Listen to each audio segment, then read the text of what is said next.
السلام علیکم، کیسے ہیں آپ سب؟ چلو شروع کرتے ہیں آج کی کہانی۔ تمہارے لیے رشتہ آیا ہے۔ میری امی نے جب مجھے آ کر یہ کہا تو میرے ہاتھ پاؤں گویا سن ہونے لگے تھے۔ دل کی دھڑکنیں ایک پل کو بالکل رک چکی تھی، رنگت بالکل سفید پڑ چکی تھی میری۔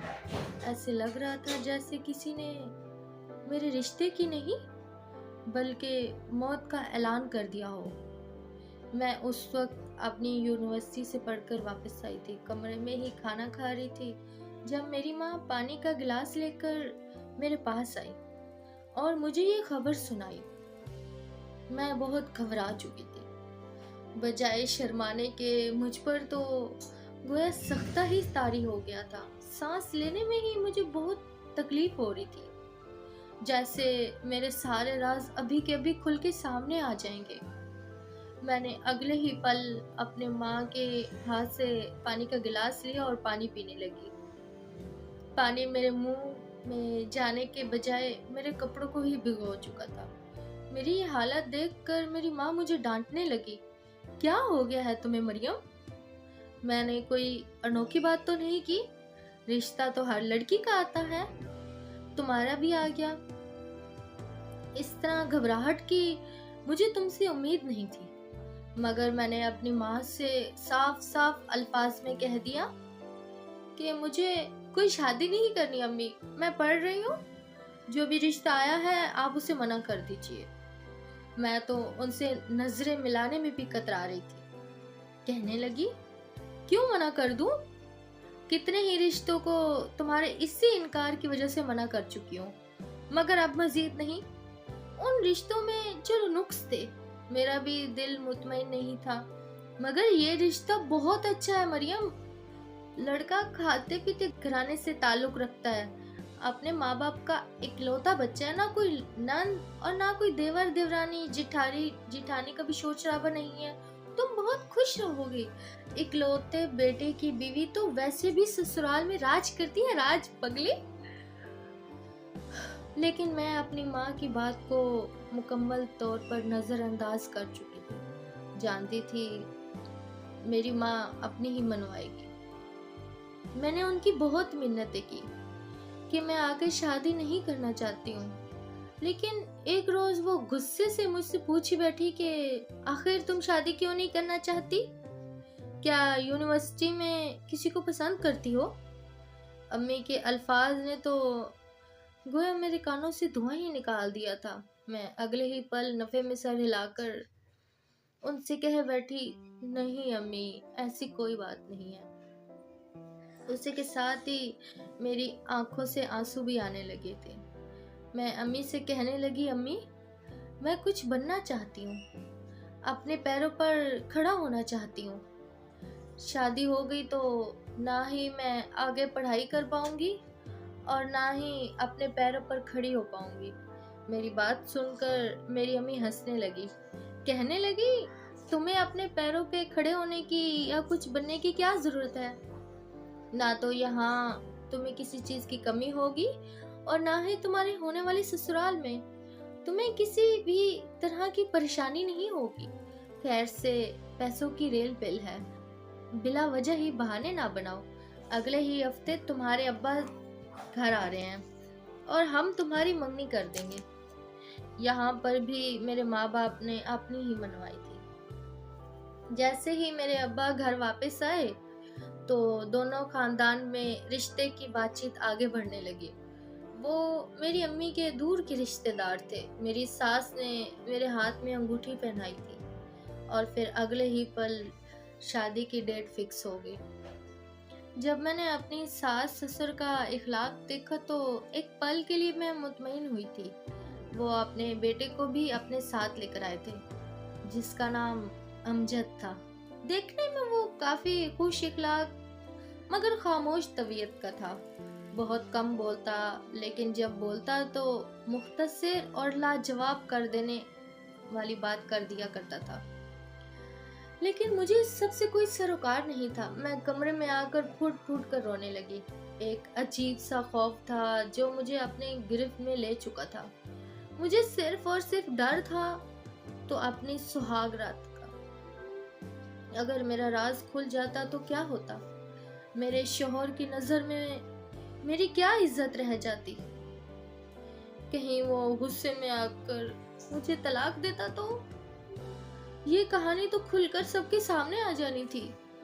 اس طرح کے وسوسوں نے مجھے ایک دفعہ پھر ڈپریشن کا شکار کرنا شروع کر دیا تھا۔ دن تو جیسے چٹکی بجا کر گزرنے لگے، اور وہ وقت بھی آ گیا جب میری شادی امجد سے کر دی گئی۔ میں رخصت ہو کر امجد کے گھر آ چکی تھی۔ اس کی سیج میں گھونگھٹ ڈالے دلہن بنی بیٹھی تھی، مگر میری حالت بہت بری ہو رہی تھی۔ مجھے اپنے سانس رکتا ہوا محسوس ہو رہا تھا۔ کچھ دیر بعد راز کھلنے والا تھا۔ نہ جانے میرا شوہر میرے سامنے کیا رد عمل ظاہر کرتا۔ ہمارے خاندان کے مرد تو ویسے ہی بڑے ہی غیرت مند ہوتے تھے،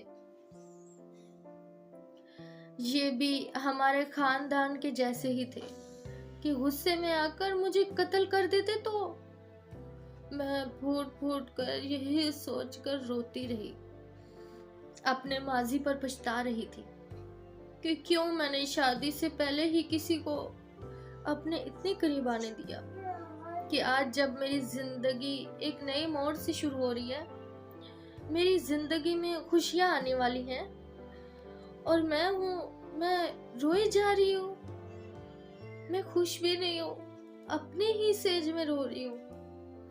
ابھی میں یہی سوچ رہی تھی کہ دروازہ کھلنے کی آواز آئی۔ میرا تو سانس گویا سینے میں ہی تھم چکا تھا۔ میں نے اپنی آنکھوں میں آئے آنسوؤں کو صاف کیا اور اپنے چہرے پر بامشکل مسکراہٹ سجانے لگی، ورنہ جو میری حالت تھی میرا شوہر پہلے ہی جان لیتا کہ میرے ساتھ کچھ غلط ہو چکا ہے۔ میں سر جھکائے بیٹھی تھی کہ میرا شوہر چلتا ہوا میرے پاس آ کر بیٹھا۔ رسمی الیگ سلیگ کے بعد اس نے میرا ہاتھ تھاما، پھر اپنی جیب سے ایک انگوٹھی نکال کر مجھے پہنانے لگا۔ اگلے ہی پل اس نے میرا ہاتھ اپنے لبوں پہ لگایا تھا، کہنے لگا، تم میرے ماں باپ کی پسند ہو۔ میں نے آج تک اپنے ماں باپ کی کسی بھی خواہش کو رد نہیں کیا، پھر بھلا تم سے شادی کیسے نہ کرتا؟ لیکن مجھے اپنے جیون ساتھی کو لے کر بہت زیادہ پریشانیاں کا سامنا تھا۔ میں چاہتا تھا کہ میرا جیون ساتھی وہ ہو جو صرف مجھ سے مجھ تک ہو، نہ ہی اس کے ماضی میں کوئی ہو، نہ ہی اس کے حال میں، بلکہ اس کے دل میں صرف اور صرف میں ہوں۔ اس نے خود کو میرے لیے بہت سنبھال کے رکھا ہو، اور مجھے امید ہے کہ تم ایسی ہی لڑکی ثابت ہوگی۔ وہ مجھ سے ایک آئیڈیل لڑکی کی ساری خوبیاں بیان کر رہا تھا۔ بلا شبہ میں بھی ایسی ہی ہوا کرتی تھی، مگر میں پاک دامن نہیں تھی۔ اس نے میرا گھونگھٹ اٹھایا تو مسکرا کر کہنے لگا کہ میرے ماں باپ نے واقعی میرے لیے بہت خوبصورت لڑکی کا انتخاب کیا ہے، مگر کیا تم اندر سے بھی اتنی ہی خوبصورت ہو جتنی باہر سے؟ ڈرتے ڈرتے میں نے کپ کپاتے لبوں سے کہا، جی میں آپ کو کبھی بھی شکایت کا موقع نہیں دوں گی۔ میری بات سن کر اگلے ہی پل بڑی سنجیدگی سے امجد کہنے لگا، بات شکایت یا موقع کی نہیں ہے، میری زندگی کے اپنے کچھ اصول ہیں جن کو میں خود بھی دیکھتا ہوں، اور میں چاہتا ہوں کہ میرے ساتھ رہنے والے لوگ اس پر عمل کریں۔ اگر تمہارے ماضی میں کوئی رہ چکا ہے تو مجھے صاف صاف ابھی بتا دو، تاکہ مجھے پتا ہو کہ میں نے آگے کیا قدم اٹھانا ہے۔ میں نے تو کبھی سوچا بھی نہیں تھا کہ امجد مجھ سے اس قسم کا بھی سوال کر سکتا ہے۔ اس کے سوال سے میں مزید پریشان ہو رہی تھی۔ جیسے ہی اس نے مجھ سے یہ سوال کیا تو کیا تمہارے ماضی میں کوئی رہ چکا ہے، تو بے ساختہ ماضی ایک پل میرے سامنے آ کر کھڑا ہوا تھا۔ میری آنکھوں سے آنسو آنے لگے، میں رونے لگی تھی۔